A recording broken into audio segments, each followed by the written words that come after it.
Eu sou mãe de primeira viagem, faz apenas 7 meses que minha filha saiu do forninho e eu quero trazer para vocês, mamães e futuras mamães, um pouco das maiores dificuldades que eu vivi assim que a Olivia chegou neste mundo. A minha gestação foi uma gestação super tranquila, eu não tive nenhuma complicação.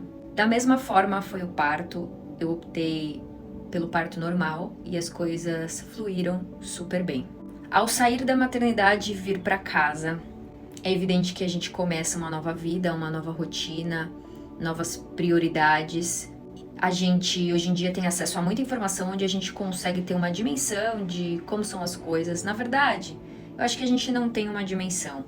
A gente tem a informação e o entendimento do que acontece. A dimensão disso tudo a gente só entende na prática. E o maior desafio que eu vivi depois da chegada da Olivia foi a amamentação. A minha experiência com a amamentação foi uma experiência ruim, uma experiência que prejudicou muito o meu estado psicológico. E por mais que eu tinha algumas informações, por mais que existia uma consultora de amamentação me acompanhando, a experiência ela é muito particular. Primeiro, no que diz respeito à amamentação fluir ou não fluir. Uma coisa é a questão do leite, outra coisa é a questão da pega do bebê e a outra questão é a rotina em virtude dos desdobramentos da amamentação. Então eu tive muitos problemas, muitas dificuldades no que diz respeito à amamentação. Foi uma experiência que não foi legal. E o que aconteceu? Eu tinha hiperlactação. Isso é nada mais do que produzir muito leite. Eu produzia muito leite. Fato é que a quantidade de leite que eu ordenhava por dia, ela poderia ser doada para banco de leite, porque era mais do que suficiente a quantidade para minha filha. Eu tive alguns machucados, algumas fissuras no meu mamilo e a dor quando a Olivia pegava era assim, uma coisa de outro mundo. E olha que eu tive parto normal, então de dor a gente acaba suportando, né? Mas a dor da pega, da sucção durante a amamentação com o mamilo machucado era algo surreal para mim. E eu tentei vários caminhos para recuperação do mamilo, então eu passei diversas pomadas, eu coloquei casca de diversos alimentos, eu fiz laser terapia e assim, era algo que não existia uma solução, né? Pelo fato de fazer muitas ordenhas por dia, por conta da hiperlactação, associado à amamentação em si. Então, eu tive que tomar algumas decisões que elas foram bem difíceis naquela fase. A mulher, a mãe, após o nascimento do bebê, vive também uma explosão hormonal, então psicologicamente a gente já tá mais afetada por uma questão hormonal. E quando soma com todos os acontecimentos e as dificuldades, a coisa fica muito mais intensa. Então eu optei tirar a Olivia do peito para que o meu mamilo se recuperasse. Nessa fase ela foi para mamadeira e eu continuei com as ordenhas para ofertar para ela o leite materno. Como eu tinha muito leite e eu precisava fazer muitas ordenhas, o meu mamilo ele não dava tempo de recuperar. Quando ele começava a ficar bom, pelo fato de fazer muitas ordenhas, a própria bomba que fazia a extração do leite começou a machucar o meu mamilo. As ordenhas elas precisavam ser feitas porque se elas não fossem feitas, o leite empedrava e aí era necessário uma massagem manual, que era bem desconfortável em questão de dor.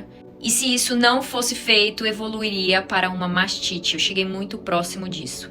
Então, além das ordenhas que não permitiam que o meu mamilo recuperasse, pelo fato de fazer muita ordenha onde o peito ele não descansava, não secava o suficiente, eu adquiri uma candidíase mamária que eu nem sabia que existia.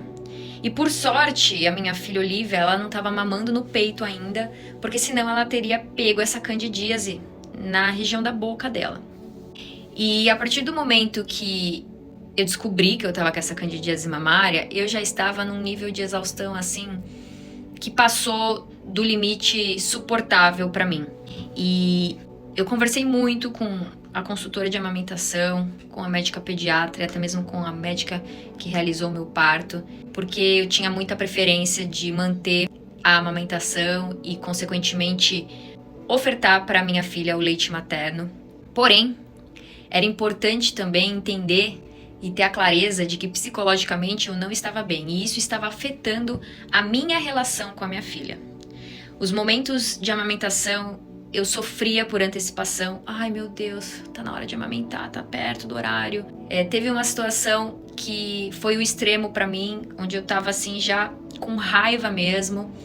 E pelo fato de entender que eu precisava estar bem pra cuidar dela e ao mesmo tempo criar uma relação boa com ela e desfrutar de uma forma, dentro do possível, mais prazerosa da maternidade, eu tomei a difícil decisão de secar o meu leite e alimentar a Olivia por meio da fórmula. Então, pelo fato de eu ter muito leite, eu tinha um estoque no freezer, e aí eu fui fazendo essa mudança de forma gradativa até ela ficar 100% na fórmula. Foi algo que super funcionou, e pra mim, pro meu estado psicológico, pra minha disposição, porque eu não descansava. Quando a Olivia dormia, eu ia ordenhar, porque se eu não ordenhasse, evoluía para mastite, enfim. Então era um cenário assim que pra mim foi sombrio, foi horrível. E eu optei por seguir por esse caminho, porque eu queria ter uma relação boa com a minha filha, eu precisava estar bem para cuidar dela. E a intenção de compartilhar isso por aqui é falar um pouco da realidade que pode ser enfrentada no que diz respeito à amamentação. Existiram coisas que eu vivi que eu não encontrei em lugar nenhum de informação. Só realmente quando a gente vive na prática, a gente começa a entender a magnitude de um problema dentro da questão da amamentação. Então, mamães, não se sintam culpadas. Analisem a situação de vocês. Cada caso é um caso. Seu filho precisa de você, e que você esteja bem para cuidar dele. A maternidade já é exaustiva. Cabe a gente torná-la prazerosa dentro daquilo que funciona para nós mesmas. Não tem certo, não tem errado.